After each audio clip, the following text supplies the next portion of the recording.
All right, Tigercast fans, we've got some final thoughts on the big game this week against the Gold Coast, up in Gold Coast. First of all, the changes. We have Harry Armstrong coming in for the first game, in 15 weeks roughly at AFL level. Obviously had the VFL game last week. Kicked a couple of goals in the first quarter, which was good. But yeah, look, a little bit surprised to see him come back so soon, given it was sort of managed minutes. But I guess a few of us were calling for him to come back in last week, which we didn't end up doing. But yeah, so he makes a return, and Seth Campbell obviously comes back in after exiting concussion protocol, which was good. And going out, we've got Jasper Owager, who picked up a concussion, ironically, during the week at training. So hopefully he's okay. Not sure what day it was he got it and what that means for next week, because it's sort of a 12-day protocol. So not sure if he misses any extra games on top of just this one. And Nathan Broad out with illness too, which is not great timing.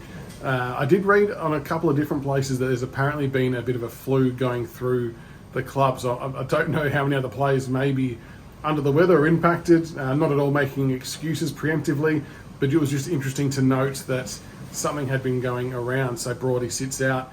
And I guess it makes our forward line look a little bit different again this week. So we've obviously had Noah Bolter up there, but he may now go back in defence, which is where I guess a lot of us think he plays his best football. And we may, for the first time, get a very, very early glimpse at our future forward line of Fall, Sims and Armstrong all coexisting in the same forward line, just running the show by themselves, which will be fascinating to watch. It sounds bad, but it doesn't fill me with a lot of confidence at this early stage of their career to be able to run and orchestrate the forward line in a mature manner, because they are very young players. But it'll be exciting to see how it goes nonetheless.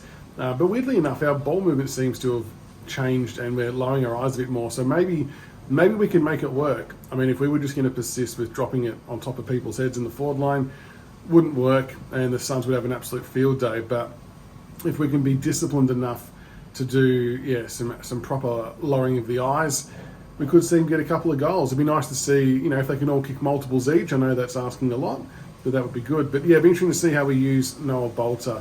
The other one of note I want to mention is Josh Gibkiss was named as an emergency, which was really good for him. Obviously, he's progressed his minutes in the VFL, and I still think we'll see him get an AFL game in the last couple of rounds, just to show him in his own mind that he can get through an AFL level game. And yeah, it could just be the last game against Geelong, who knows, but he seems to be ticking all the boxes, which is really good. Speaking of VFL, the VFL team was named today. Obviously, Cozzy goes back to the VFL. And Sam Grill, who's an under 18, I think he's at Oakley Chargers, I believe he plays at. He's one of the draftees that we are eyeing off. He comes into play for us tomorrow, should I say, which is awesome. So he started last year. I think he played a bit of halfback, Sam Grill. Good pace, not a bad use of the ball. And this year he's actually made his way into the midfield. So that's where he's been used primarily at Coates level. But in the champs, it kind of looked like they were using him off halfback a little bit during the champs. And the only thing I wasn't overly thrilled about with him is his kick to handball ratio was quite lopsided towards handball. And I don't know if that was by direction from the coach or if it was just all very circumstantial, but definitely want to see him use his pace and break the lines. But good to see he gets a chance in at the VFL side this week. Like we saw last year, it was awesome to see players like Jagger Smith and Finn O'Sullivan, even though they didn't end up at our club. But good to see the young kids running around and showing their talents off at VFL level. So that'll be a must-watch for sure. The only name that we didn't see listed at VFL level was Josh Smiley, who obviously didn't make it through his final training session or tick off the final box, whatever he had to do. So I dare say maybe we see it as another 1 to 2 weeks in the next Circle report. I'm not sure. I've seen a lot of stuff on socials on this already.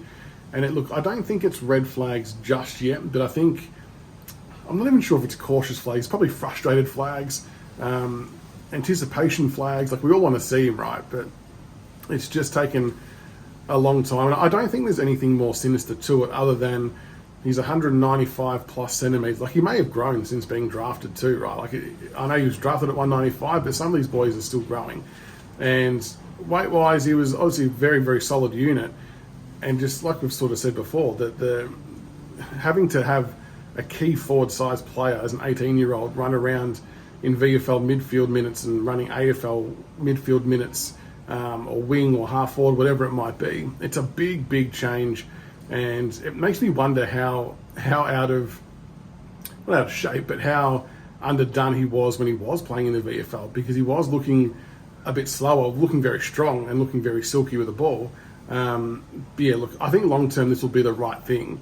I just think that him not playing this week probably means it shuts the door on an AFL debut this year, unless they might surprise us and let him do 1 week next week in the VFL and then have a crack at AFL. Sort of, I suppose, in a lot of ways similar to Harry Armstrong, because I guess ultimately he's not recovering from an injury at the moment. That's already been done and dusted. This is simply just getting into the right physical condition and shape. So yeah, hopefully we see him next week, but that was a little bit disappointing to hear on that front. But look, huge game against the Suns tomorrow. It's going to be a tough one. If we're being honest, the Suns are flying. They've got plenty to play for. It's very rare that at this time of year the top 8 is still as tight as it is, both for the top 4 and for the rest of the 8. So every game is vital for these clubs. So there'll be no taking the foot off the pedal. And unfortunately, percentage is also important for them too. So they're going to see this as a big chance to kick ahead. Ben Long is probably one that poses a big threat for us. He seems to be able to bob up and kick 3 or 4 against us. I think he did in the last quarter at that Marvel game. King, look, we've got the defence that takes care of their tools. We know Bolter did a good job last time, and Miller and Young are doing okay in their own rights, although Miller, not totally sure of his fitness level, but he's going to be out there, so we'll have to back him in and see how it goes. But for us, it's just all about maintaining that quick ball movement. Take the game on. I don't like to use the word free hit too much, but there's no weight of expectation on us to win this game or even be in the game in a lot of ways. Just want to see us keep taking the game on and keep trying to do what we've been doing the last few weeks, like we did against Collingwood. And that's all we can kind of really ask for. But keen to hear everyone's thoughts in the comments below. Let us know what you think about the game for tomorrow. And fingers crossed we get a good double result with the VFL and the AFL. Yeah.